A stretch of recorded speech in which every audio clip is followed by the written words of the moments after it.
Simulated racing can be awesome, but it can also be kind of a free-for-all. Interestingly, auto racing faced the same problem in its earlier days. Whether it was on the back roads, the beaches, or the city streets, the racing was fun. But there was always a certain level of chaos and danger, until some folks came along and put some order to all of this. Stuff like official racetracks, regulations about weight and equipment, and enforcement of standards. That's what gave us high-speed excitement, fast-paced action, and photo finishes. That's when racing became racing. The guys over at iRacing.com have made the same transformation in the world of sim racing. Sure, they've got the most accurate tracks and realistic cars out there, but that's just the start. See, iRacing analyzes the performance and results of each driver in every race, so you can be sure you're always placed in races where the competition will be tight, and that those reckless drivers who ruin it for us all are kept in the pits. Not to mention that with over 45,000 active members already in their vast community, you can find races day and night, so you can always get in on the action. You can even join a league of your favorite series. And since updates are always automatic, you don't have to worry about software and can focus on the track. Zip up your fire suit and check out iRacing.com.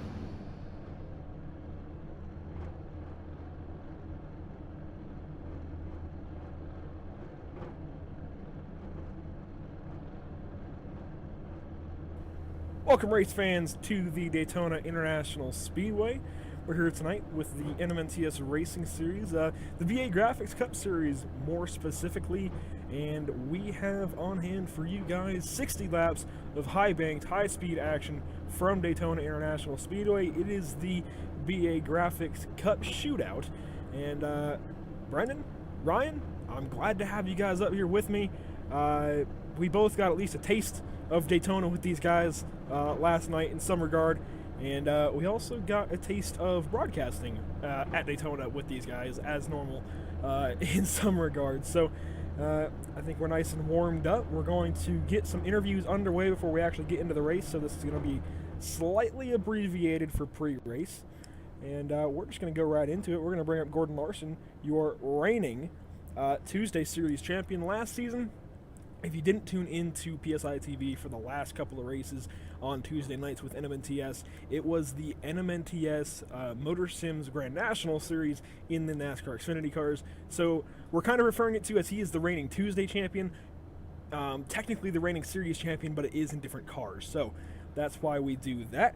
And honestly, I'm going to let Ryan take this one over at first because I need to catch my breath. User was moved to your channel. Gordon Larson, this is Ryan Daniels up in the PSI TV booth. Do you have a copy? Yeah, I got you. Well, Mr. Gordon Larson, you were last season's champion here at the Monday Night Thunder Tuesday series. At that time, it was the Grand National Series. At that point, now we have moved into these Cup cars. How have you felt so far in the off season after winning the championship last season? That's a good feeling. It's just been steady practicing, waiting on the run these bigger cars. Looking forward to this season. Well, we're definitely looking forward to see what you and that 00 car can do this year. Obviously, last year, don't want to say it was a surprise championship victory, but definitely some would have considered it an underdog story there for you in that Larson Remodeling Axalta Chevrolet that you're in tonight, and you think you got what it takes to win here tonight? Yeah, it's just got to keep it clean until them last 20 laps, and then down to that last 10 is when it's going to get dicey. Just got to keep the nose clean and fenders on it. All right, well, we definitely look forward, Gordon, to watching what you can do tonight and this entire season for the BA Graphic Cup Series here on Tuesday nights, and we wish you luck the entire way through the year, and hope to see you as our two-time champion at the end of the year. Hey, I appreciate it, and thanks for what y'all are going to be doing up in the booth this year. Oh, yeah, absolutely, no problem. And real quick, just in case we don't get a chance, is there anybody you want to thank for being out here tonight in that 00 machine? Yeah, I just want to thank my whole team, HRL, Craig, David, and Derek, and PJ, and hopefully we got good things to come this season. All right, well, again, there, Gordon, we wish you the best of luck the rest of the way, and good luck tonight, man. Thank you, sir. No problem. Thank you. And that was Gordon Larson Jr. from HRL Motorsports, last season's Tuesday night champion here in the NMNTS Racing Series. Next up, we got to bring up reigning Shootout champion, if you will. That's going to be Bradley Wilson. He won last night's BA Graphix Icebreaker from Daytona. He actually already come up on his own. Oh, Ryan got him. All right. I like it. So, yeah, he won last night's BA Graphix Icebreaker from Daytona in the Truck Series. And he did it in style, too. There weren't too many trucks in the lead pack, but, I mean, he was up there. He was commanding the race with his teammates Spence Thompson and Zach Lindgren, and they really commanded the entire back half of that event. And they did a great job. Got the 51 to victory lane. He'll be in the 18 tonight. That's Bradley Wilson. We'll see. We'll bring him up. I'll just go ahead and bring him up now. Bradley Wilson, this is Andrew Cardinale in the PSI TV booth. Do you have a copy, sir? Yeah, 10-4, I got you. Well, as I was just mentioning, you are the reigning shootout champion, if you will, here in the NMNTS. Just run us through a little bit of what last night had in store and how you got that win. Oh, man, like I said last night, first off, I got to thank Robbie Buckner, world's greatest crew chief there, for keeping me calm. Got a little tangled up on lap 1 there, and, man, I thought we were junk from the get-go, and Robbie kept me calm and told me to use my head and just keep digging. And sure enough, we missed a wreck there mid-race, and right place at the right time. We've come close a lot. We've come close quite a few times here at Daytona and not had lady luck on our side, and do it last night. And finally break a 68 race winless streak was pretty awesome. Yeah, it was pretty cool.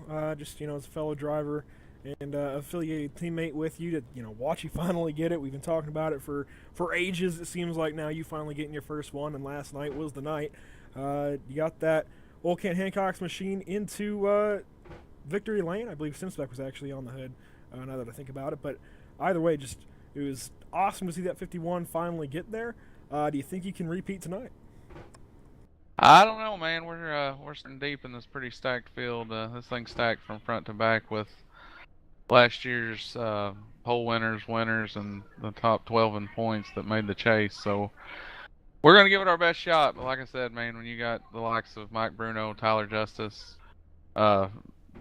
Broderick in this thing, drivers like that with that caliber, it's going to be interesting to see. We'll see what we can do. Sounds great, man. Well, real quick, let you get a shout out for your sponsors in, then we'll move it back down. Oh yeah, like I said, sorry, I got tongue tied. I can't do it enough and can't thank enough Old Kent Hancock's second year on this car, coming back after last year. Beautiful wife at BA Graphix for all the hard work she does on not only these cars but a lot of racers' cars. And the new sponsor on board this year with Discount Shop Towels. You can visit them at www.discountshoptowels.com. They have a promo code set up for us. You can use that, get 5% off your purchase. It is Thunder18. Sounds great, man. Well, we'll be watching for you in that number 18 out there tonight. And actually, real quick, last thing, I promise, before we move you back up, give us a quick background on that paint scheme right there. This one is, I've kind of went with the Kyle Busch theme this year. As a lot of people know, Kyle Busch is my driver, and this one is actually a 2008. It's based off the Snickers scheme that he ran. So WFO, we've kind of went Gibbs a little bit this year, especially in the Cup Series. You're going to see Spence has got the Habitat for Humanity Tony Stewart theme scheme on his as well. Sounds good, man. Well, it certainly looks sharp, and it reminded me of it when you mentioned Amanda painting those cars. It's one of the sharpest things I've seen on iRacing in a while. So it looks good. Hopefully, it looks good going fast and not in the fence. By the night's over, and we'll move you back up. Best of luck to you and that number 18 crew and everyone at WFO. Boys, looking forward to it. Alrighty, that was Bradley Wilson from WFO Motorsports with Old Kent Hancock's on the hood tonight. BA Graphix on the door. We're going to bring up your results real quick from practice. These guys are done on the track until the race. You see Corey Walters in first, Mike Bruno second, Tyler Justice third, David Hise fourth, Craig Lerman fifth, Trevor Harmon in 6th, Jared Beasley in 7th, Robbie Buckner in 8th, Bradley Wilson, who we were just speaking with, in 9th, and Gordon Larson, who we spoke with first, in 10th. Moving on, we've got Spence Thompson in 11th, Jason Alexander in 12th, Zach Lindgren in 13th, Jared Bashan 14th. We got Terry Mason rounding out your top 15, followed by Mark Broderick, Jason Burgess, Clayton Kurtz, Kenny Yance, and Joseph Vanderhard to round out your top 20. And the last 2 spots in the field occupied by Michael Redding, and I believe Kenneth Yance actually will be spectating the event as admin. So I'll turn it over to Brendan. I'll give you your choice of driver to move up and talk to. Alrighty, the session just got moved over. Oh, actually, yeah, I guess we're gonna go right into the race. I thought we had a couple more minutes. They're rolling it over right now, so we'll go through your starting grids. Since these guys are not qualifying, the grid has already been set. So let's see. Let's make sure we can pull this up, and I believe we can. Zach Lindgren, I believe, was drawn for the pole. Is that correct, guys? Yep. Yes. All right, so we do have it right. Zach Lindgren was drawn for the pole here tonight, with Robbie Buckner to his outside on row number 1. And row number 2, we've got Jason Alexander with Jared Beasley to his outside. Row number 3 is occupied by Craig Lerman in the 43 car and Mike Bruno in the 19. Row number 4, 7th and 8th, we've got Gordon Larson Jr. and Michael Redding. And rounding at your top 10 is going to be Spence Thompson and David Heisa.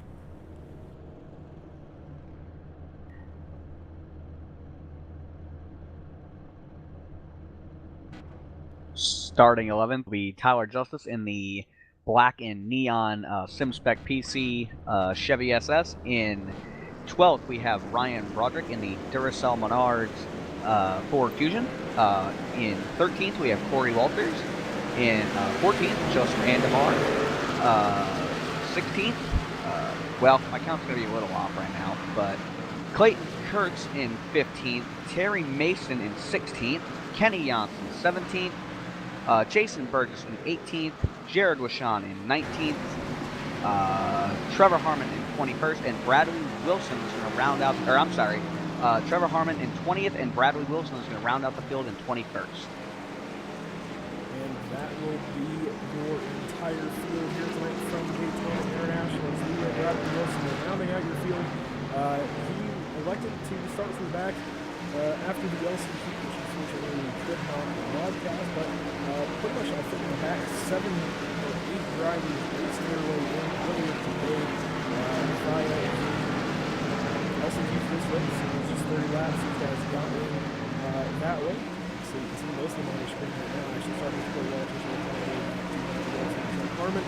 They raced their way in. Everyone else was locked in by virtue of some sort of accomplishment in the 2017 season. And Zach Lindgren drew the pole. Brennan, I'm going to turn it over to you for the start of this race. Alrighty, so get ready to round through 4 here, coming on the front stretch. Lights are out on the pace car. We're getting ready for some Daytona action here in the A car. Pace car is going to dive in. And immediately we're going to go green right away. Pretty even start. Robbie falling back just a little bit. He's getting good. Zach's getting a good push right now from Jason Alexander. They formed up pretty well already. They head into turn 1. You can see Zach Lindgren already drawing a car length lead over the outside line. And that's his teammate right there in the Julio's Toyota. We'll just leave it at that. In the number 90, his teammate Robbie Buckner. And he's actually getting the pole out of turn 2. You see the momentum shift back to the top side. And Brennan, that's the thing that we'll be talking about all night long. The momentum off the top side is really just superior in every way, shape, and form almost to the bottom line. Because you can just, if you get the right guys, I should say, the right combination of guys who want to work together and move forward on that top line, you will go. And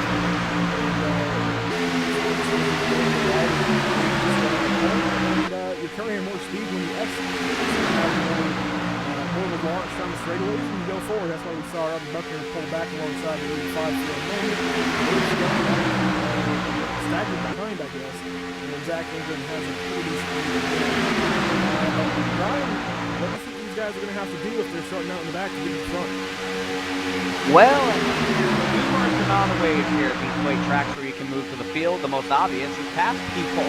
That's the only way to get to the front. But obviously, here with these weight tracks, qualifying really doesn't matter. This race, we obviously didn't have qualifying. It's a random draw that's at the field. So, if I'm somebody like Trevor Harmon, who I'm riding on board with in the back here in the 27 field side of the Chevy, right now, it looks like he's just kind of forming up, kind of waiting at the back. For him to get to the front, he's going to need to find a friend. He's going to need to find a teammate. He's going to need to find somebody, somehow, some way, to drag that car from the back to the front, which really, at these tracks, is not going to be too hard to do, per se. But it also depends on strategy as well. As both of you guys know, every race has a different strategy to it. So we'll have to see what everybody's plans are. But right now, it looks like a lot of these WFO Riot drivers are kind of just hanging out the back right now. Yeah, and at least these three right in a line in the back of the field. We've got Terry Mason, Bradley Wilson, and Trevor Harmon. They're all of the line. They are teammates, and I think we even got Joseph Vandervar right in front of them. So, yeah, they do. You're right. So, 5 cars that are on the line and off line, and all, I'm sure, communicating with each other. That spells good things for the future of this race. They're round guys who they race all the time, and they've got the same play. They are kind of far back from the lead pack. Go back up there, actually, at 32, and but, you know, we saw in the a couple of weeks ago, you can easily fall back out of that draft and hit it. So, it's going to be tough for these guys to hang with it.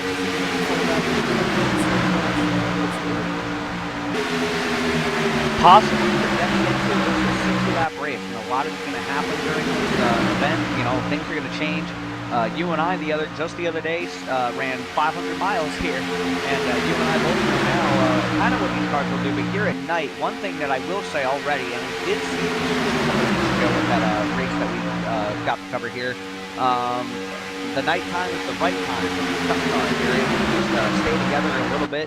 Those guys that are falling back, I honestly think they're kind of right where they want to be.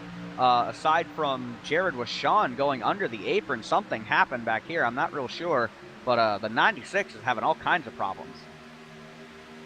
Yeah, I noticed the bright blue 96 on the bottom of the track going off into 3. I'm not sure what just happened there. But he is slow. He is slowly coming back up to speed, I believe. But yeah, something happened to the NASCAR die fans. I said it again.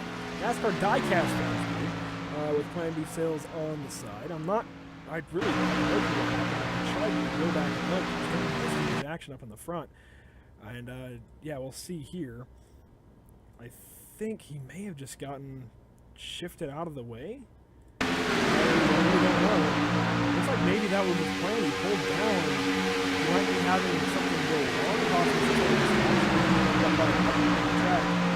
It's really, really bizarre to see from the local driver. Yeah, definitely don't. Like I said, don't quite know what happened there, but hopefully he can get a good break here with the caution, maybe get caught back up with the pack. I'll tell you what, Ryan, that'd be one heck of a way to try and get TV time if that was his plan. I don't really know what's going on there, but we'll go back up to the lead as Robbie Buckner is starting to fall back with the outside line. Zach Lindgren is leading the bottom line. He's almost a 3-car breakaway, at least in terms of getting away from the cars that are outside. Now, obviously, these guys on the outside can use the side draft to work back up there, and I think that's what you saw Robbie Buckner do a little bit on the top side out of 2. He's back alongside of Craig Lerman. Jason Alexander, though, still clear of that 90 car. Yeah, those front 2 cars, the 85 and number 5, Zach Lindgren and Jason Alexander have separated themselves, but now we do see that top line led by Robbie Buckner and that number 90 Julio's Camry moving back up on the outside. It will be a ever-shifting race, this one will be. It's going to be, really, if there's even one less car, really, on the outside lane, it makes the outside just a bit more effective than the inside. So really, this race is going to be very close. And, you know, the problem with these cup cars, when you get to the lead, you'll notice when the 85 and the 90 get side by side, even with all the momentum that outside line carries, they're still not quite able to get past that inside line, because you just kind of stall out once you get next to the lead car. So it'll be interesting to see if Robbie Buckner's able to make that outside line work. He's still trying to maneuver around his teammate, getting a push from the 15 of Jared Beasley as we head through turns 1 and 2. Yeah, and to that point, I think these guys right now, the W13 teammates, Zach Lindgren and the Gale Toyota machine, and Robbie Buckner, you can see the ad on the back of his car. I'll just leave it at that. I'll even bring up a closer camera. We'll just let you read it at home and leave it there, but it's an interesting one for sure. It's been a bit of a joke in the WFO for a little while, but anyways, they've gotten pretty much even, and I think their plan is to essentially just control the field. I don't think they want to pass one another right now, because that opens up a possibility for whichever line one of them vacates to come up and challenge them for a lead. So I think really these guys are probably just wanting to control the line, control the race as a whole, and I think that's all they're doing right now. I think they're just going to stay in their respective lines. Yeah, I definitely have to agree with you there, and I don't know about you, Brendan, but definitely some close quarters racing up at the front right now. Yeah, we're doing a pretty good job of keeping it together. I see a little, every now and again, people kind of wiggle out of line, so I think that's just the aerial catching back from the news there, and they have to catch up to it again. But overall, good racing up front. Really putting on the show here as we have some lap traffic, I believe. Oh no, it's Robbie that pulled down. He has the lead now. Yeah, Ryan and I were just talking about how I think the WFO machines were going to control this race. Well, that went the opposite way. They proved us wrong immediately, as often happens. Robbie Buckner, as you saw there, pulled down in front of his teammate Zach Lindgren in the number 85 car. They're now in line on the bottom side, starting to leave Jason Alexander and Craig Lerman, and now you see the Evil Outlaw Racing teammates, Jared Beasley in the 15 through Tyler Justice in the 7, including Mike Bruno in the sandwich there, really. They're now working together on the top side, and Tyler's stepdad, Gordon Larson, is on the back of him, although a little ways back. And I'm trying to work with Tyler and Mike and Jared, and they've got a good thing going on the top side right now. I think that might have been the wrong move from the 90 car to drop down in front of Zach.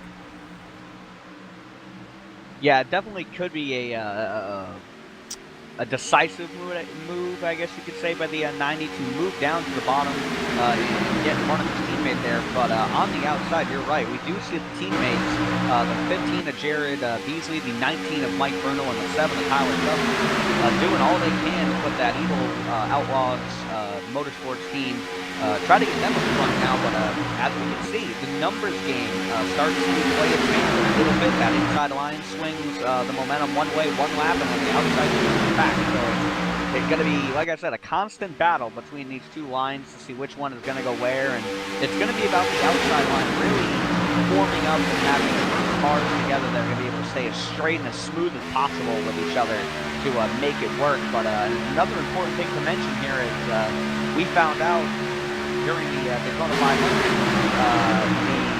the bumping does not work in these cup cars. It's a very broken concept to try to bump in the turn, and even sometimes on the straightaways in these cup cars. Yeah, and we saw that in the video.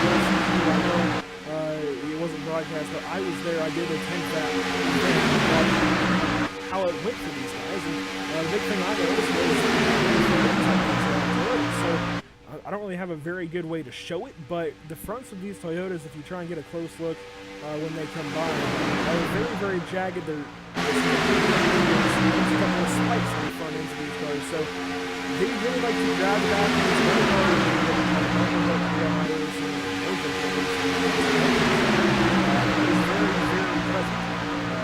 basically, a bumper hook is when two cars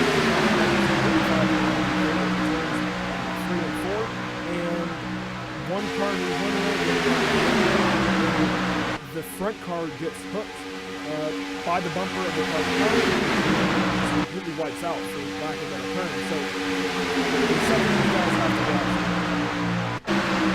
It definitely, actually, to speak a little bit maybe on the Robbie Buckner there, I didn't really get an opportunity to put my 2 cents in on that. I think it's probably a strategy move for team-wise, because on the high line, obviously, you have a bunch of Evil Outlaw guys that Robbie's not aligned with, but then on the opportunity came on the bottom side with Zach, waiting for communication. I think that's a better shot for him to have a chance at making it further into the run. Yeah, and obviously, I don't know, personally, I think the controlling both lanes is a pretty good move by him. They gave that up, but since then, Robbie Buckner has led pretty much everything, so it's certainly not a bad move, I don't think, because Buckner's been in the lead since, and you can see every once in a while the WFL machine pushing the 90. Has been able to get them up and away from Jason Alexander in the 5, who is not one of their teammates, so every once in a while you see them pretty much, you know, if it was a one-lane pack, they'd be breaking away entirely, and that's very, very rare, so they're doing something right there. Yeah, well, another advantage that they're going to have as well, and it's something that even I found in preparation and just running these cup cars at the nighttime here at Daytona in general, with the new build that they have on these cars, and the way they handle and the way they bump and such forth, each car kind of has its own strength and disadvantage to basically everything. The Toyotas, for example, given the fact that obviously two of them are up front, and while I'm talking again, the 19 and 7 gave a really good shove back to the 13 there. The ones are going to be looking back into the lead here by the end of the backstretch, but the Toyotas have some sort of an advantage for leading almost. When they're out in front, they are very hard to get back around again, but those two Chevrolets are currently proving me wrong in this statement, but I was about to say the Chevys are good at pushing each other, as are the Fords, but the Fords can also lead, but the major disadvantage that any of these Toyota drivers are going to find, when you're at the back of the line of the Toyota, it's like having an anchor strap to the back of these things. They just slow way, way down, and you're even seeing that in that second pack that has now really started to get separated from the lead group now. Yeah, I noticed the WFL Riot train in the back, Redding is just way, way off pace, or really just losing time. We'll switch to them in just a moment. Like Bruno, go back to Bradley Wilson. He's back here in a completely different section of the track almost. They've got Kenny Young's leading this line to finish. Ryan provided us with there to get one of the two Toyotas up in front, but they're just riding in a line on their own. I think and they're just keeping their cars clean and more easy. They have really lost the gap. They're trying to blow up the blink. There's a car going through the grass in turn 1. Just noticed that. That's Zach Linder. Oh, and he's over. On his roof.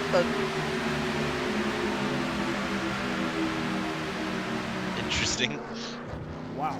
All right. We'll get the instant replay, ladies and gentlemen. I was trying to figure out what was going on. That's why it took me a moment, but we'll go back all the way and see what happens here. This is in the triover.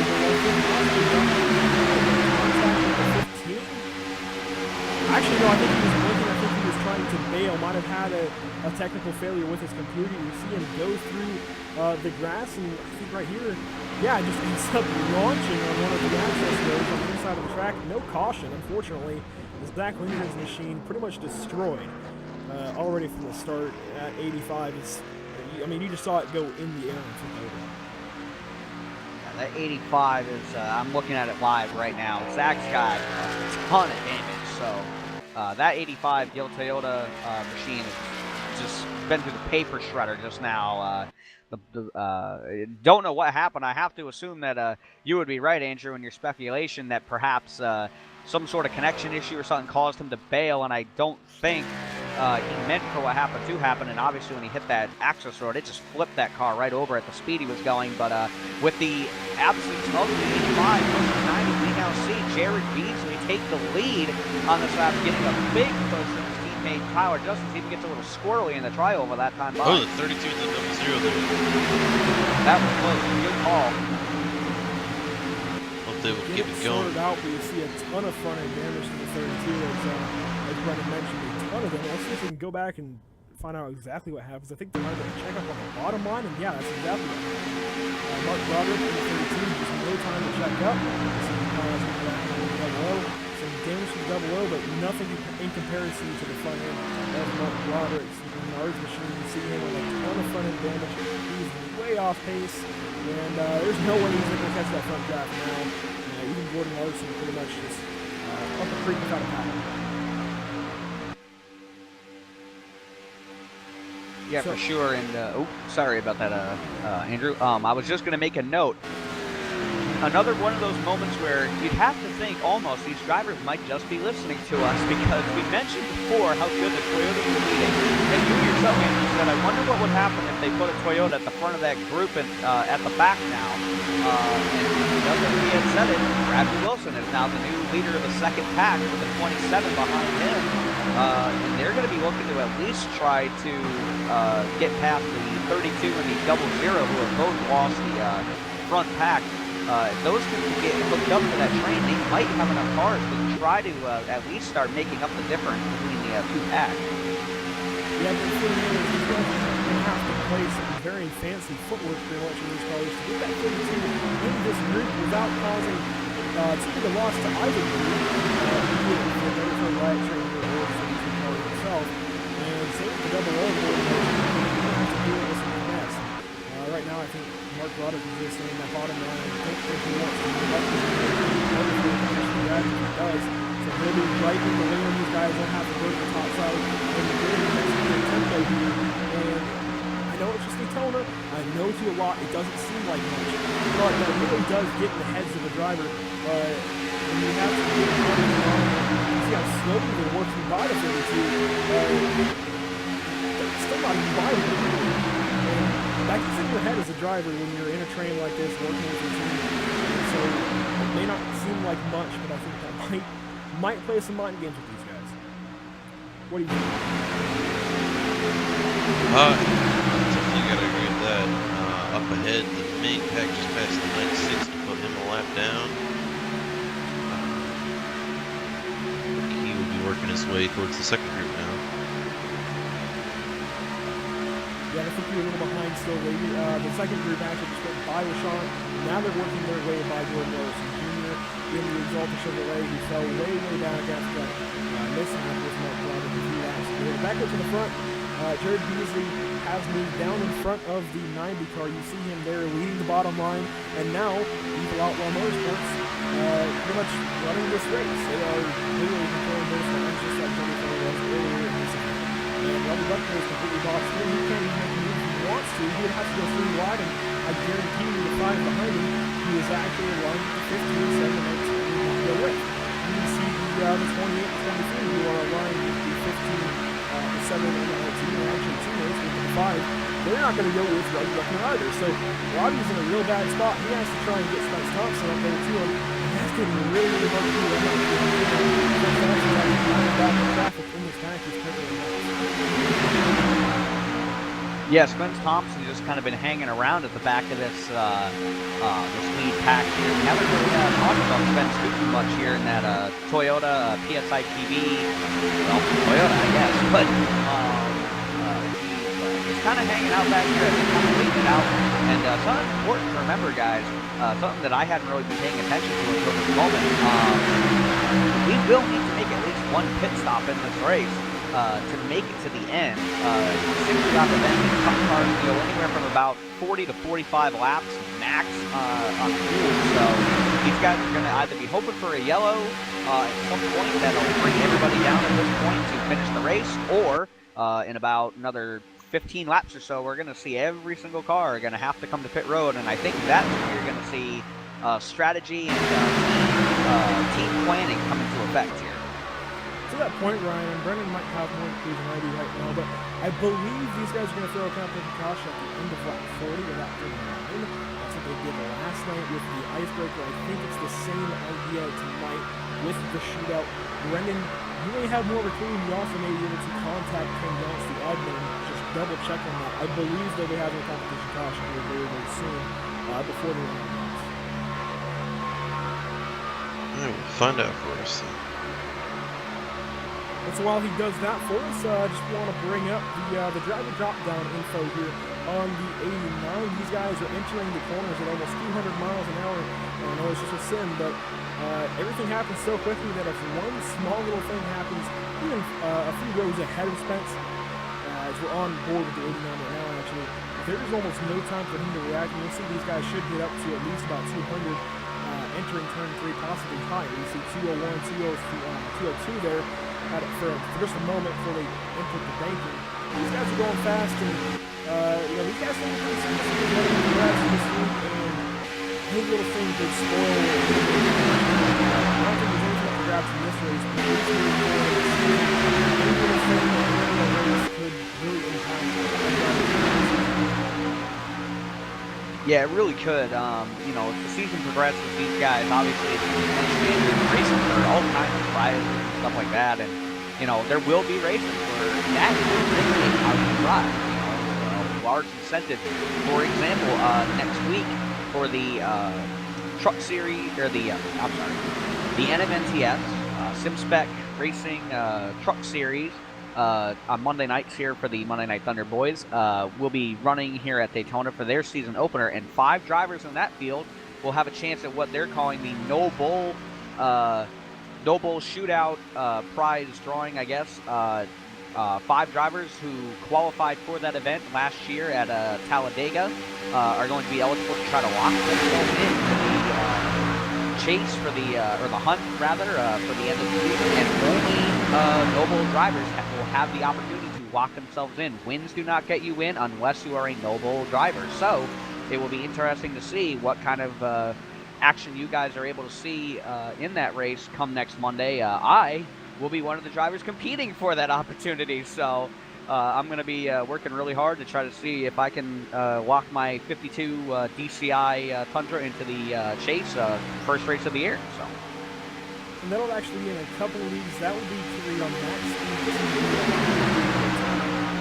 for the actual NASCAR events that is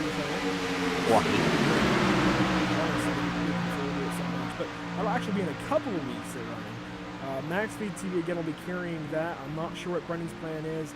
Brendan has the opportunity to try and go race with you, Ryan. He also has the opportunity to commentate with Joshua Medlock over at Max Speed TV. That's on him. Whenever he decides, that's fine. I know Brendan's in here with us, but Brendan, do you have anything back from Kenny Yachts? I don't see him in TeamSpeak, and I tried private messaging him through the sim, and not got a response. I don't know if maybe he's not using the banners or not, so he can't see the message maybe, but I guess it'll just be on the fly. We'll figure out if they are or not. Yeah, so in 10 laps, we'll be expecting a caution. I think these guys might be pitting right about now if there wasn't going to be one, because that would split the race right in half, and that's kind of the logical idea to go with. If I'm why did I just say that? Strategizing. Yes, I don't know why I just said strategizing. Strategery. Yeah, I don't know. That was something. I just don't even know what happened there. But if I was going to strategize the race here for exactly.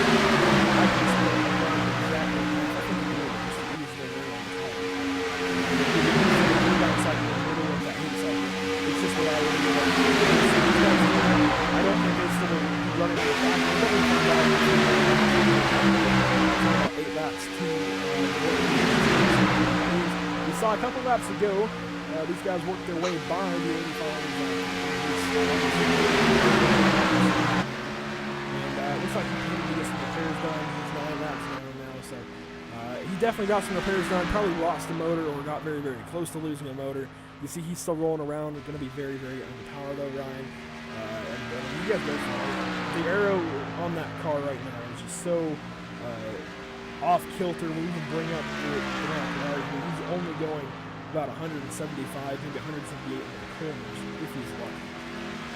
Yeah, and to put that in perspective, the 96 of Jared Lachon, who has had some problems tonight, I'm not really sure whatever happened with that 96 and why he didn't try to hook himself up to one of those packs when they were lapping him there, but the 96 all by himself is doing it about 190 miles an hour when he's entering turn 3 here in a perfectly clean Ford Fusion. Zach is lucky if he's hitting 175 down the front stretch, so definitely a big hindrance there. Just the arrow, let alone possibly any engine damage or anything sustained when that 85 flipped over after hitting that access road. Yeah, and just for another comparison there, I went to the 32, and even with some damage to the front end and barely being able to hang on to this draft, Mark Broderick is doing 195 in the corners, almost up to 200 down the straightaways. He's, for all intents and purposes, still up to par as far as speed goes, so he's still in it, and that's just the speed differences. You see pretty much 10 miles an hour each tier, if you will, from someone in the draft still back to someone who is on their own with a clean car in the back. Unfortunately, Zach McGinn right now with a ton of damage to that 85, completely on his own. And yeah, it's just unfortunate circumstances for him there. But back to the front, actually, this front group is kind of working towards this secondary group of about 8 cars, mostly buddies on the Riot machines. They're still quite a ways away, but if this race was to go the whole way, I wouldn't rule them out as far as catching and lapping that secondary group, but I don't think this will go the whole way. I think at 5 laps, ladies and gentlemen, we'll be expecting a caution, so keep your eyes out for that. In other news, this hasn't really changed much up in the front. You see David Heise has actually worked his way by Spence Thompson. I'm not sure how that happened, not sure even when it was, but the 711 Kodak machine has worked his way to his teammate of Craig Lerman. I'll actually go on board with David Heise here. He won last night's Icebreaker LCQ, got into the show, and unfortunately I don't remember exactly how his race went. I think he was one of the ones claimed very, very early in that event, but he won the LCQ nonetheless, so he knows how to plate race, and he kind of put his name in there as one of the first guys to watch for the 2018 NMNTS season right now, running in the 10th position running. No, sorry, the 8th position.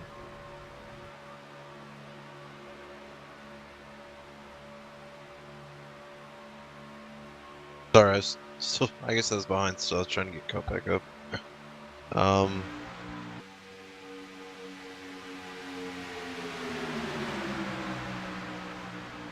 Well, he catches up. I do want to actually bring attention to the dissipating top line here. I think these tires might be starting to go away on these Cup cars. And you're starting to see the 23 Jason Burgess and the 03 Michael Redding starting to fall back. I'm not sure what's going on. The best guess I have is they don't have the front end grip to, I guess, just steer into the corner like they need to and not slow down. It seems like they're losing some front end grip and slowing down. That's leaving pretty much just 3 cars in an actual line on the top side, and that's going to be Tyler Justice, Mike Bruno, and Corey Walters. Ryan, do you think that's going to affect them at all on the top side? Well, I definitely think it will, but one thing that I've noticed that could be contributing to why it is that they're falling off so bad, I was actually about to give a shout to Jason Burgess here. One of the drivers, it was the top 5 in this Cup Series LCQ that they had a little while ago before this race that made it into this field from that event to be added to this one. So Jason Burgess was one of those 5 drivers that did transfer, and Jason had a little bit of front-end damage to that number 23 Toyota, and it looks like, at least for a little bit there, it appeared that perhaps it was hindering he and Michael's ability to pull up to the back of the 28, but now something has happened where everybody's kind of checked up. The 89 of Spence Thompson has dropped back now behind the 03 of Michael Redding. The 23 stays up high behind his teammate Corey Walters in the 28, and Michael's going to move to the bottom and try to pass them all. Yeah, and as I mentioned at the top of the show, there was actually more than 5 that got in. Just a slight change in plans when they got into the LCQ event. And more than 5 drivers got into this event to make it a little bit bigger. And I think it's made it pretty cool to see a couple of the groups in this race. I don't think that would have happened without those extra drivers being added. But as you mentioned, Spence Thompson has pretty much lost the draft. And Brendan, did you happen to catch what happened there? I didn't really notice. I thought maybe by chance that was him just backing it down from the pack to maybe make a pit stop or something like that. But we do get the yellow early for the competition yellow. That's interesting. I think the plan was to throw it at the end of 39. That way they didn't cut it too close on fuel. That's what they did last night was they threw it at the end of 39 rather than the end of 40. So I think that's why they did it, was to just make sure nobody ran out of fuel. You see Spence Thompson, he dropped way back, but it's not really going to affect his race at all because we got the caution right there. Everyone's going to catch back up, and just want to bring attention to the back of the field again. Kenny Yantz was the last driver on the lead lap. Jared Washon will get one lucky dog here under this yellow. Mark Broderick was also in this group. And we'll just go up through the field. We've also got Gordon Larson, Clayton Kurtz in the 51, Joseph Andujar in the 13, Terry Mason in the 75, Trevor Harmon in the 27 car. And he was just behind group leader Bradley Wilson, who won last night's icebreaker from Daytona in the number 51. But now he's in the 18 for the Cup Series. And Spence Thompson had just fallen outside the top 10. He is currently in 11th as these guys come around. They will complete their pit stops this time around. Jason Burgess was your 10th place driver with Corey Walters in 9th. Michael Redding 8th. David Heiza in 7th. Mike Bruno in 6th. Tyler Justice, your 5th driver in line here, followed by Craig Lerman in 4th. Jason Alexander in 5th. Robbie Buckner in 2nd. And Jared Beasley will take home, I guess, that stage win on the night in the number 15 car. Yeah, good job there by everybody. No caution in that first segment, which is really what I think most people were, I don't want to say they were anticipating, but I think that was kind of the thought in these drivers' heads. They all gave each other room. They raced really clean for that first segment, and now they're all going to come in, get the fresh tires, some fuel, and come back out, and it'll be basically a 15-lap dash to the finish here. I'm watching the exit of the pit road to see who wins the race off of the pit lane. Well, while you do that, we're going to bring up Jared And it looks Beasley. like it's Robbie. We're going to bring up Jared Beasley, who just won that first stage. Jared Beasley, do you have a copy? Yeah, I got you, Andrew. Well, Jared, for all intents and purposes, you are the first stage winner of the actual season here in the NMNTS BA Graphix Cup Series. And you did it at Daytona. You did it in style. You commanded that race with your Evil Outlaw teammates. How's that feel to get that first stage out of the way? It doesn't really pay any points, but does it boost your confidence, your team's confidence there? Oh yeah, definitely. It's still a good feeling, even though it's just it's not for points or anything.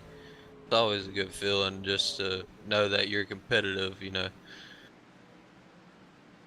For sure. Well, that Extreme Lawn Care Chevrolet came out of the pits in 3rd, but it went in 1st, and again, you did it in style with your teammate Tyler Justice pushing you up there and then taking control of that outside line. You guys controlled the rest of the race until this stage break. Are you guys going to work on that same plan in this second stint, or is it every man for himself?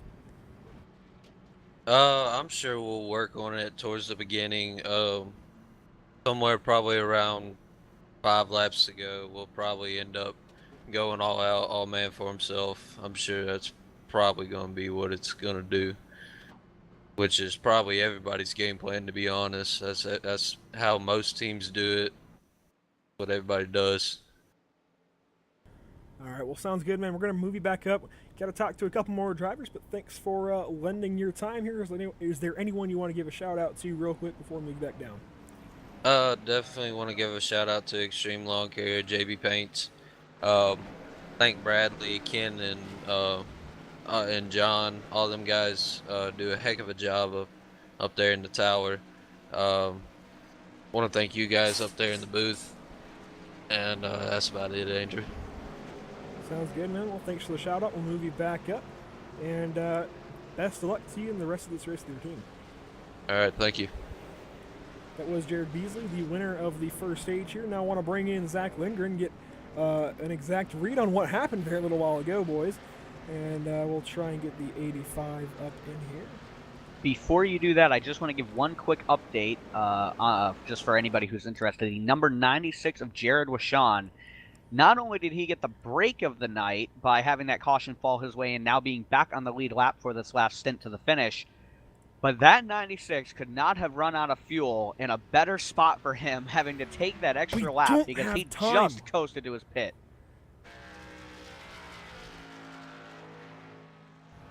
10-4, we're a bit pressed for time here. I don't know if my mic was muted a moment ago, but I was hollering at someone else if that happened. But we'll bring in Zach Lindgren. Zach Lindgren, do you have a copy of the PSI booth? Yes, sir, I got you. Well, we're a little crushed for time, and I'm a little frantic right now, but real quick, can you give us just your opinion on what happened just a little while ago? Bad connection to the server, and as soon as my connection came back, it just wiggled my car onto the apron, and I lost it from there. Not really much to say on it. So.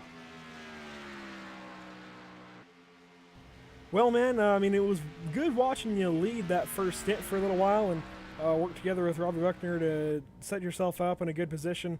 I mean, it really just was bizarre to suddenly see the 85 flipping through the grass. I think it was Brennan or Ryan who called it out first, and I was completely confused. I didn't know how to get to your car quick enough. We had to go back and watch it. That was really bizarre.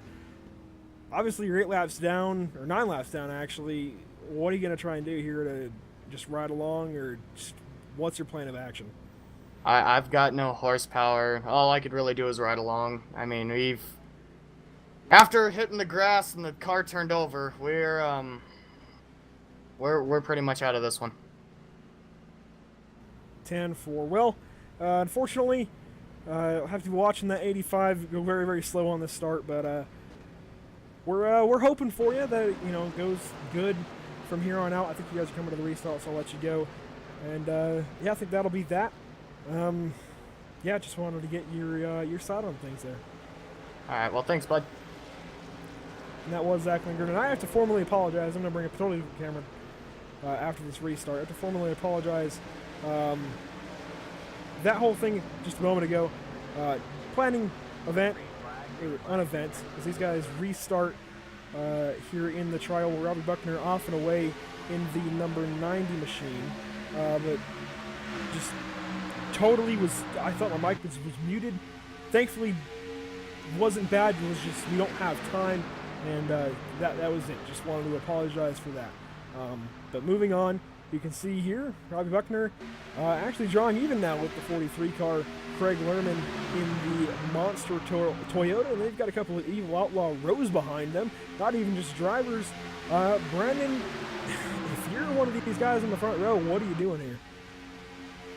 I think you just got to push like hell and hope that nobody can get past you in the last couple laps. It's not really the best spot per se, I think, when it comes to super speedway racing. I mentioned it last night when we were doing the truck race that a lot of the times if you're the leader, the front row in general, you tend to just get left behind and everybody else around you tries to go for the win. So Yeah, you saw the 15 duck his nose just to the inside of Robbie Buckner down the tri-oval.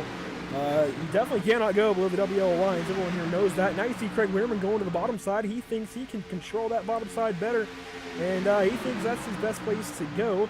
We'll see if it works out for him. Obviously, Robbie Buckner led for a good many laps in that first stint after Zach. Oh, actually a bumper hook. Yes, we do. I just saw that, and that could have been disastrous right then. Well, it pretty much is for Craig Weirman. I don't know how he missed the wall. We're going to go back and watch that. I guess he missed I thought he was nose first into the fence there. Somehow, he gets lucky enough to spin just through the grass. No damage to that Toyota Camry. He will keep going. He could not have gotten any luckier right there, boys. I don't know how he did that. I don't know how the luck went his way or whatever, but we're going to watch this one more time from the onboard of Craig Lerman. And it was just a bumper hook, total accident from the 90, but just watch this and just listen to the 43.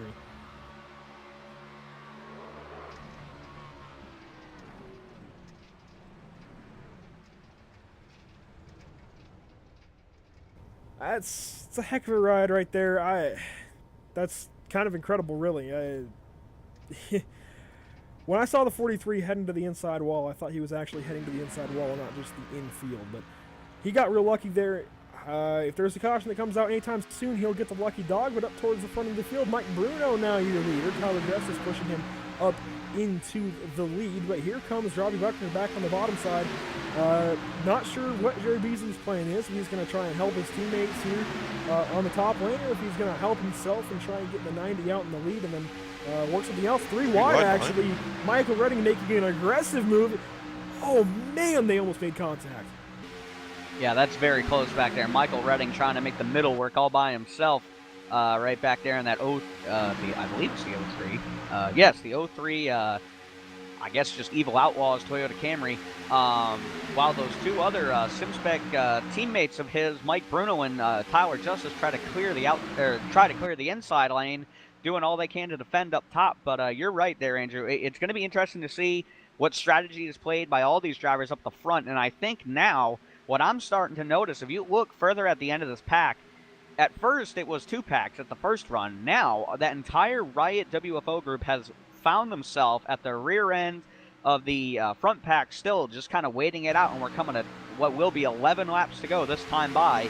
I think it's safe to say that if any of these guys who've been hanging out at the back are going to want to get to the front, now's the time to start making that move.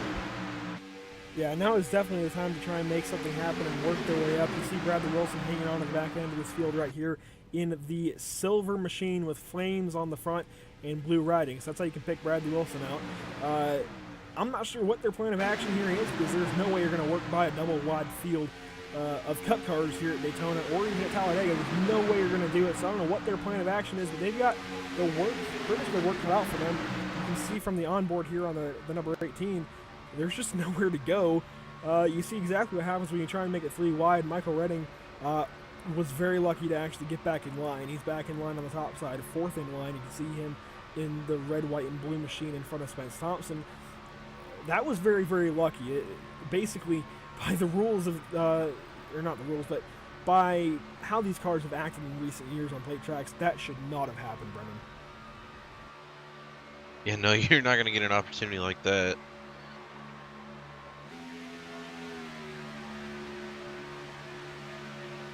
But as these guys work through, now actually you see the 89 move down in front of Bradley Wilson, his teammate, so Spence Thompson trying to get in line with Bradley Wilson, try and mount a charge to the front. 10 laps to go, like Ryan was mentioning a couple of laps ago. It is go time for these guys. I don't know how they're going to make it work. And actually, Robbie Buckner to the lead. I'm not even sure how he did it. Well, the inside line just got a big push a couple laps ago. I was actually watching it. The outside line kind of deformed for a bit, and now we see the 15 of Jared Beasley jump up in front of his teammate Mike Bruno, and that's going to push that or pull that outside line again back to the front. We talked about what Jared Beasley may do. He looks like he's setting himself up to try to win this race. But the 90 of Robbie Buckner got a really good push from Jared about a lap and a half, 2 laps ago, putting him out in front again. And ever since, it's been really hard, once again, for that outside line to do anything while that number 90 Toyota's out in front. So I think these teammates are going to really have to work hard to try to get that outside line working. And with all those cars on the bottom now, the outside line just isn't as strong as it was earlier in this race with half the cars in the pack.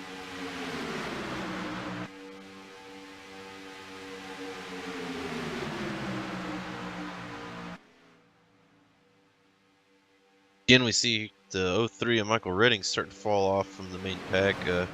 This time not because of Jason Burgess. He's still up there. I don't know if this is a strategy plan for him. Maybe too, is he's going to fall in line on the bottom. Yeah, Michael Redding was lucky to grab onto the draft from Clayton Kurtz and the rest of the back here. He'll get back in line. He's not going to lose the lead draft, I don't think.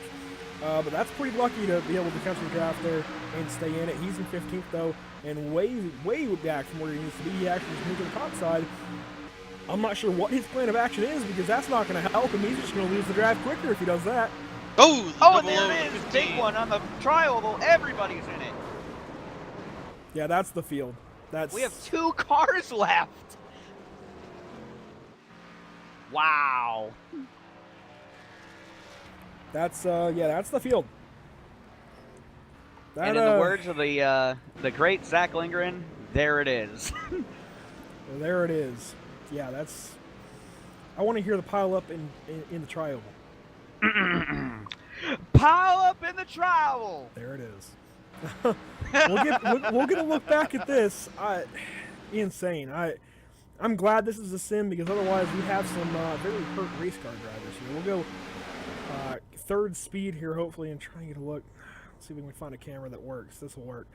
You see Jared Beasley. I don't know if he's trying to practice to become Austin Dillon or a bird, a SpaceX rocket. I don't know, but you saw him flying through the air. I guess you could actually say he was trying to practice his gymnastic skills, like a certain 360 sprint a couple of nights ago that Brennan and I saw. But yeah, you saw just mayhem up ahead. Trevor Harmon even gets involved. He had nowhere to go as the 18 came back down the track with help from Jared Beasley. Just absolute mayhem. Cars parked everywhere. It's a junkyard after the start-finish line. Guys, we're going to try and get a look back at exactly what starts all this, but this is just a mess. Yeah, it's as you just said in the most accurate way you could. It is a scrapyard in the tri-oval. Basically every single car comes down the pit lane. But I do want to just mention this real quick. 2 drivers that this benefits hugely. Craig Lehrman, who was able to keep his car clean after his spin, and Jared Wishon, who just hasn't been able to keep up really all night, now find themselves what will be possibly 4th and 5th, and then a chance to win this race with just a few laps to go. Yeah, and you saw what happened there on the stream. It was the 00 and the 15 that made contact. They got 3 wide, and I think they were trying to occupy the same piece of real estate. Spotters may not have told them exactly what was going on. You saw they tried to fill the same space, and it didn't work, and you just see the result. Wow. That's incredible. We're going to go on board here with Mark Broderick, actually, and just show you exactly what goes on here. Actually, that's not Mark Broderick. What am I doing? Let's see if we can find someone here. We'll go with the 27. Actually, no, he's too far back. I'm just trying to find a good angle. We'll go with the 711, David Heiza. He was pretty much in it. We'll go full speed here and show you the onboard.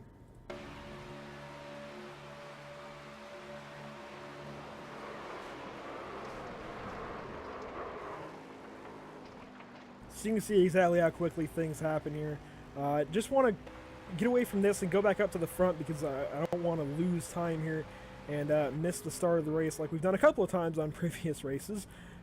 But yeah, that really thins the herd. I think these guys may have one more lap of caution. So I see 4 cars in the front that look like they're raceable as far as getting up to the lead.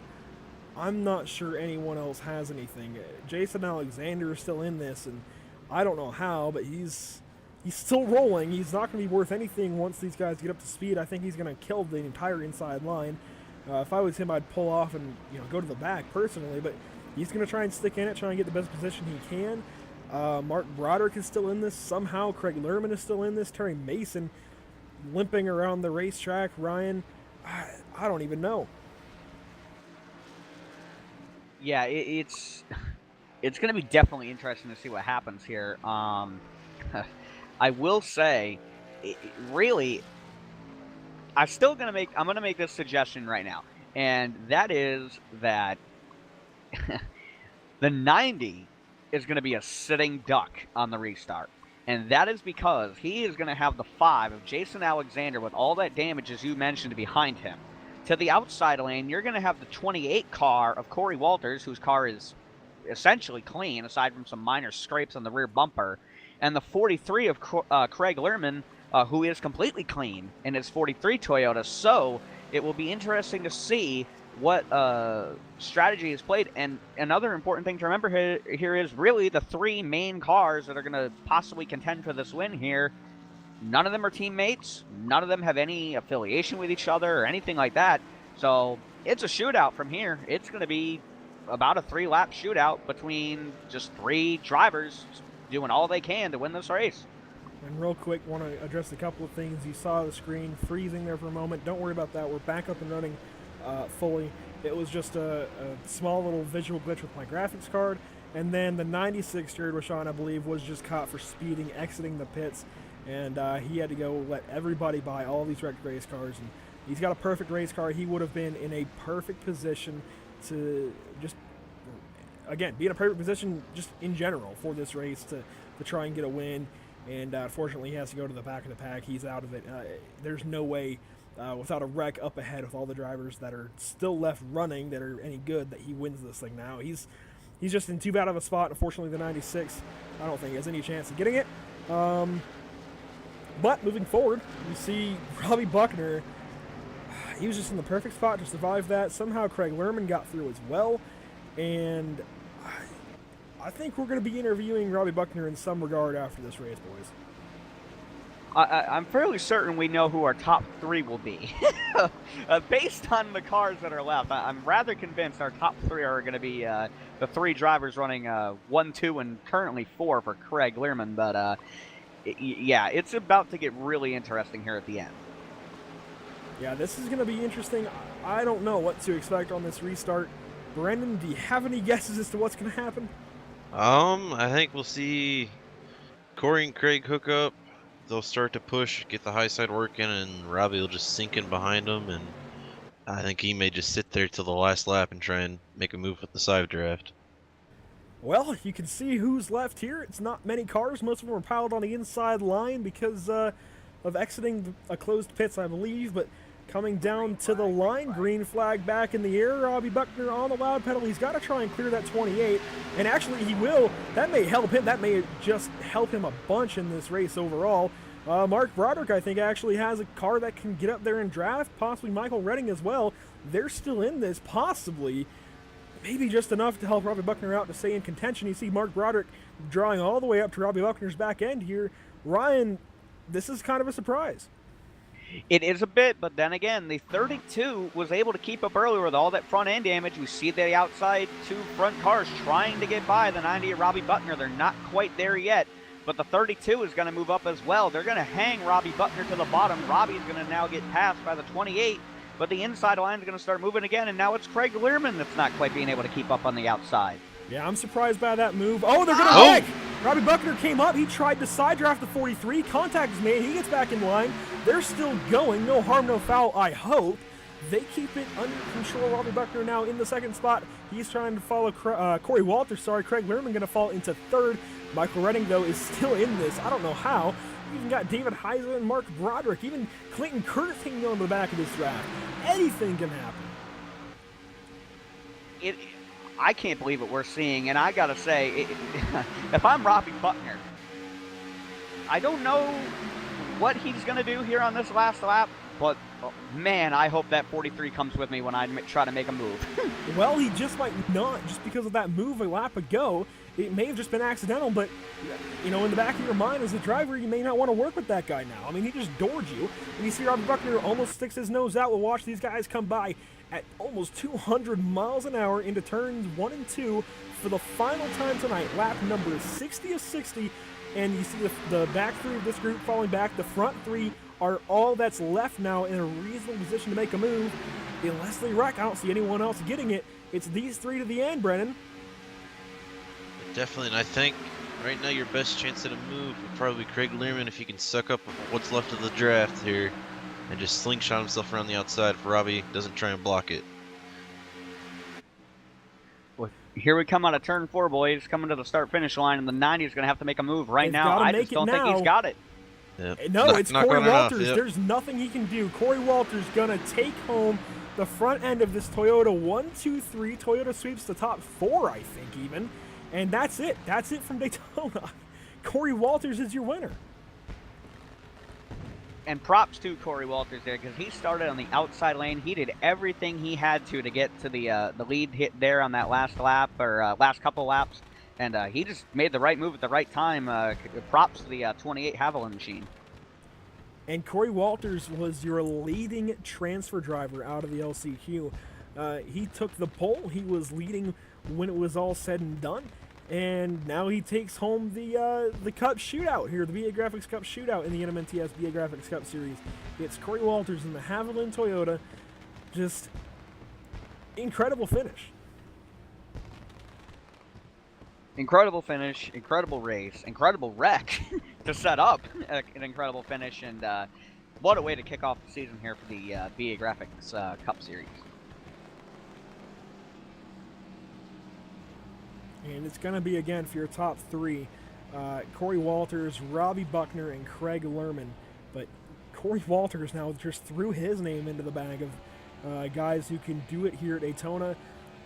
You know, there's a lot of guys on the sim and just in NASCAR in general who say Daytona's nothing. Daytona is just all luck, no skill, and winning here means next to nothing, unless it's in the Daytona 500, and that's completely wrong.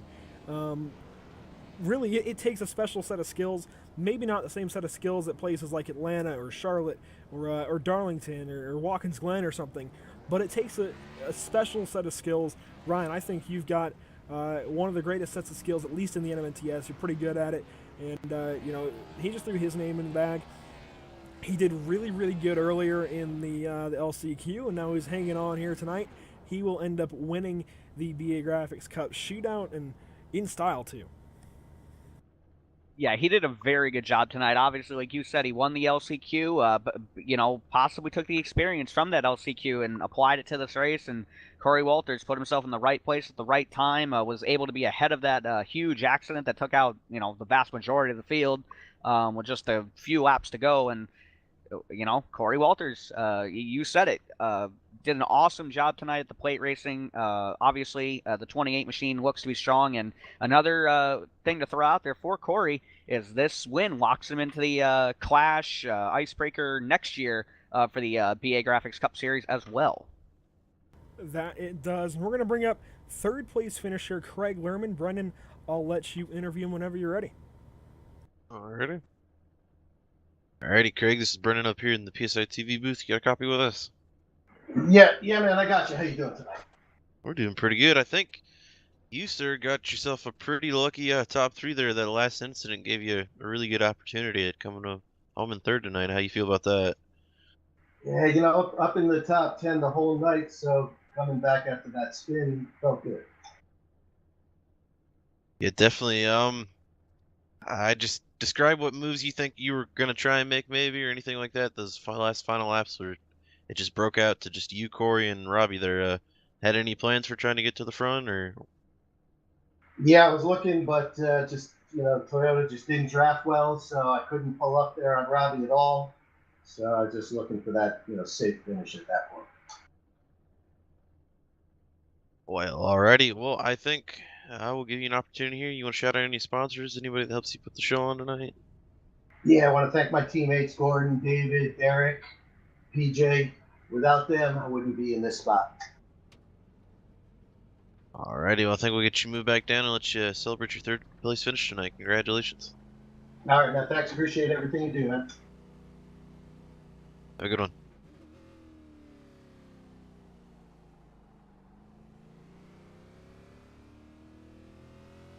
And that was Craig Lerman, your third place finisher, here tonight from Daytona. Next up, we'll bring in Robbie Buckner. Robbie Buckner, I can't move him, I forgot. Okay, one second, let me message him. See if he gets this so he can come up. I got it. That's always a... Alright, he's up here. Robbie Buckner, do you have a copy? Gotcha, brother. Well, totally forgot for a moment that I can't pull you up, so that was a bit interesting, but welcome to the booth. You finished second. You almost had a chance, but just no help on the bottom line. Was there anything you could have done differently there? Coach Strucker Ace second sucks. No, there's nothing I could do. I got outnumbered there. I knew it was going to happen. I knew once Zach had his issues and the way these things played out, I knew I was kind of either going to have somebody that was going to piss off a team owner and work with me, or I was going to get taken advantage of. So, it is what it is. Congratulations to Corey. He deserved it. Hell of a win for him. Not taking anything away from him and his guys. They've done a hell of a job. Still want to apologize to Craig. I, uncharacteristically got into him on the backstretch there. That's not how I do things, but, this was a one-off race for me this year in this series, so I was going for broke. 10-4 on that, big man. Real quick, I know Ryan's going to want to address your car, so I'll let him take over before I finish this interview off with you. All right. Well, Robbie, I wanted to ask you excuse me. I wanted to ask you about more than just your car, but yes, on the subject, the very interesting Julio's Toyota Camry out there tonight, and we gave the fans at home an opportunity to check out that rear bumper early on in the race, and it was good to see you get that 90 car home in second. I know you obviously wanted a little bit more in your only attempt at the Cup Series this year before you hop up to the admin booth for the rest of the season, but how was it tonight, other than being a little bit dejected there with that second place finish for you? Ah, man, the Julio's thongs from Toyota Camry was good, man. We tried to wedge it up in there as much as we could tonight, but unfortunately, came up a little bit short. But the car was good, man. WFO has built some really fast cars this off season, and I think we're really gonna Going to surprise some people this year. I think we got a good shot this year, winning a lot of races this year. I have a lot of faith in this team. I have a lot of faith in my team owner, Bradley. Still proud of him for last night winning the icebreaker. Spence won a race this year so far. Zach, I've been joking with him. I've been calling him the Miami Dolphins of the off season because it seemed like he won every off season race. But WFO puts really good rides under us, and I really appreciate it. Well, we definitely appreciate you taking the time to, well, after the race to come over here and talk with us up here in the booth. And we wish you luck the rest of the season in the truck series. And I'm not sure if you're running the super late model series. Nah, I'm adminning on that one as well.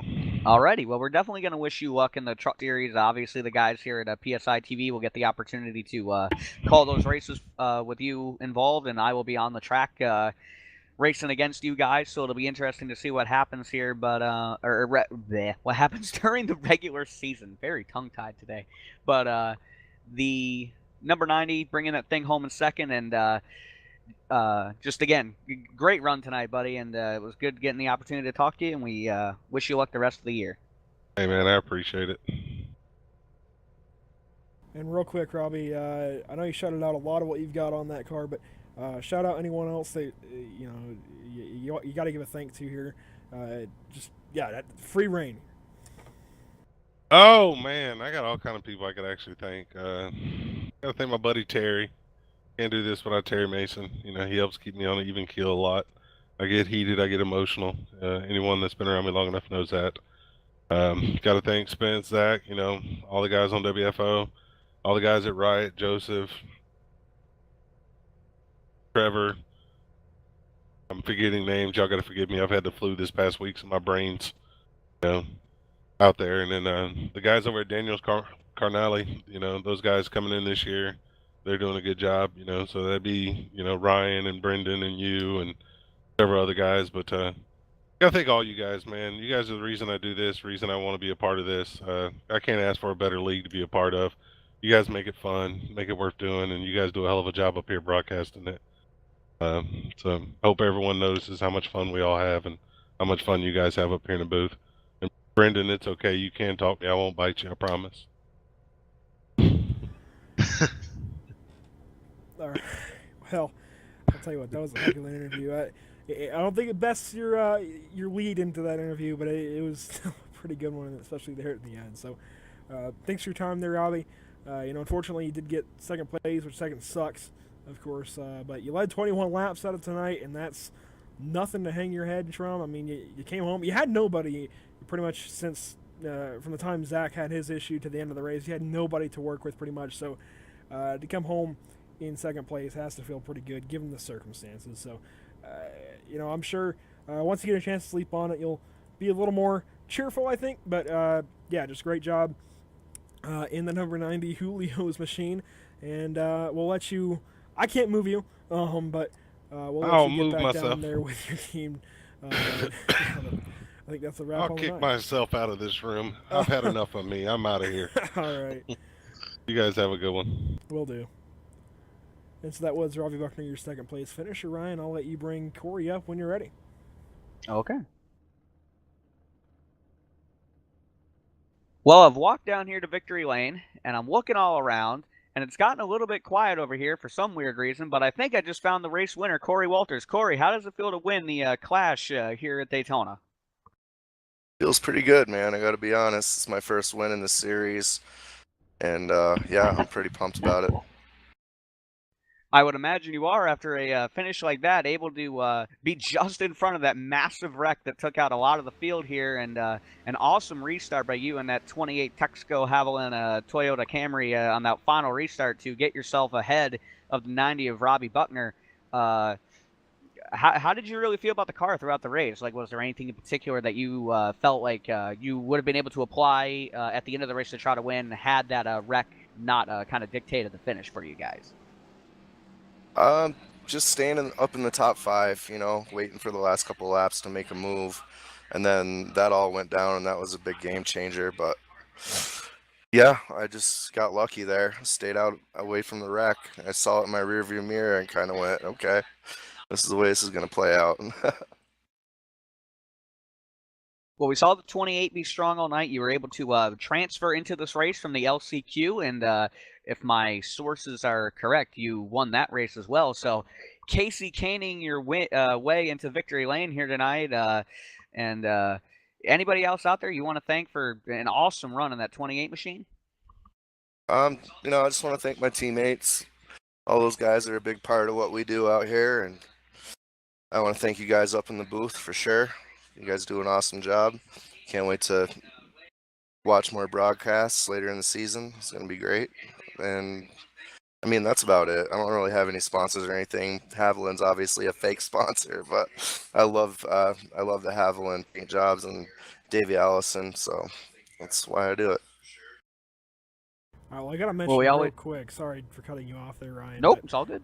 Corey, obviously I paint cars as well, and real quick, I think that's the best 28 I've seen you run in quite a while. I think it's so simplistic that I like the modern feel to it.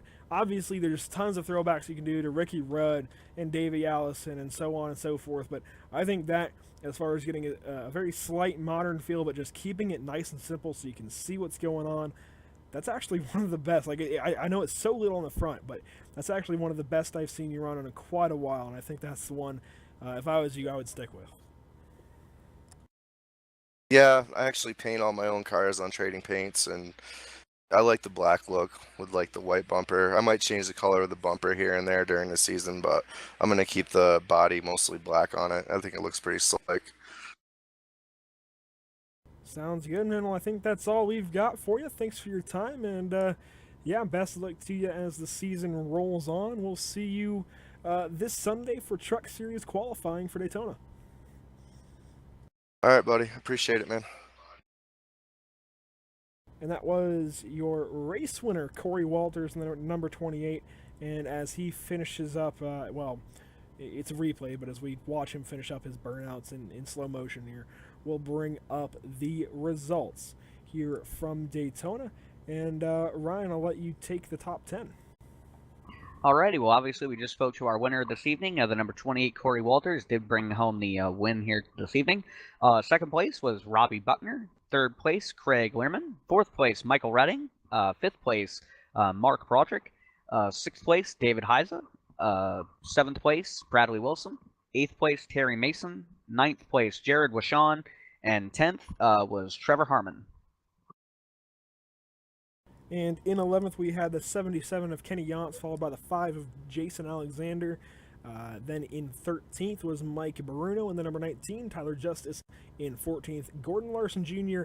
brings it home in the 15th position. Jared Beasley comes home in 16th. Bradley Wilson actually was in the 18. Clayton Kurtz was, who you mentioned earlier, and I believe in 8th. Bradley Wilson comes home in the 17th spot in the number 18 car. Joseph Van Huar following him up in 18th. Spence Thompson in 19th. Jason Burgess in 20th. And since there's only one more car after that, it was Zach Lindgren 9 laps down in the 85 car in 21st. So, Brennan, I'll go to you first for closing thoughts on tonight. What do you got for us? Overall, I think it was pretty exciting to watch.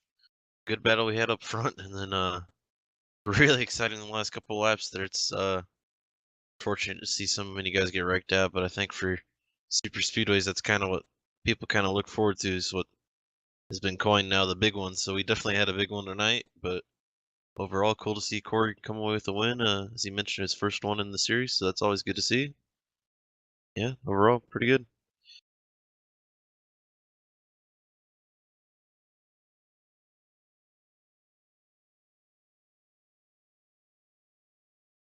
Sorry, I was replying to a comment in the chat. Ryan, what do you have for us for your final thoughts on tonight's shootout from Daytona? Well, first I want to apologize because I'm an idiot and I just looked at the numbers of the cars and wasn't even thinking. 7th place was Clayton Kurtz, so I want to make that correction. Sorry, Clayton, on the missed call there, buddy. But yeah, it was an awesome race. I think it was I think you saw the talent level tonight. You saw just the skill, the ability between these drivers to run that close for that many laps and to only have one caution, other than the race break at halfway, just about. It just really fantastic racing all the way around. Seeing some comments from the drivers and stuff after the race saying what a great time they all had, and it was a good opportunity for us to get to see what we're going to get to watch all season long here at the BA Graphix Cup Series here tonight for the Clash. And I'm going to be definitely anticipating participating in this series and calling the races both part-time throughout the season with both PSI TV and being on the track in my Gil Toyota Camry when I'm there. Well, sounds great, man. And with that, that will pretty much conclude our coverage here from Daytona. Just a great race overall. I thought the finish was pretty exciting, albeit with just a few cars left at the end. So, ladies and gentlemen, if you want to catch more NMNTS action, come back every Sunday, Monday, and Tuesday night for just that, NMNTS action from iRacing. We'll also be carrying plenty of races throughout 2018 that aren't NMNTS, so make sure you follow the page for those as well, as we like to represent all of our leagues pretty equally. Obviously we may have our favorite to do, our favorite track combination or car combination, whatever, but we love all our leagues. We appreciate everyone's business from all of our clients, and we're looking forward to a great 2018 here at PSI TV. And with that, guys, I think that'll pretty much conclude the night. I don't really have much of anything else for you guys. Just a great run here at Daytona, and I'm looking even more forward to the rest of the season now that we got that out of the way. I'm just excited to move on and get to some more racetracks. We will not be covering, unfortunately, the Week 1 points racing action from the NMNTS. Unfortunately, again, I will be actually in Daytona, Florida for the NASCAR races, but we'll be covering everything next week. Actually just a couple of nights. Sunday and Monday we'll have NMNTS action, and make sure to tune in this Friday for Dirt Racing Challenge Series action from Knoxville in the sprint cars. That's always a thriller. Knoxville sprint cars is just a classic combination. So this has been PSI TV. Thanks everyone for watching, and we'll see you next time.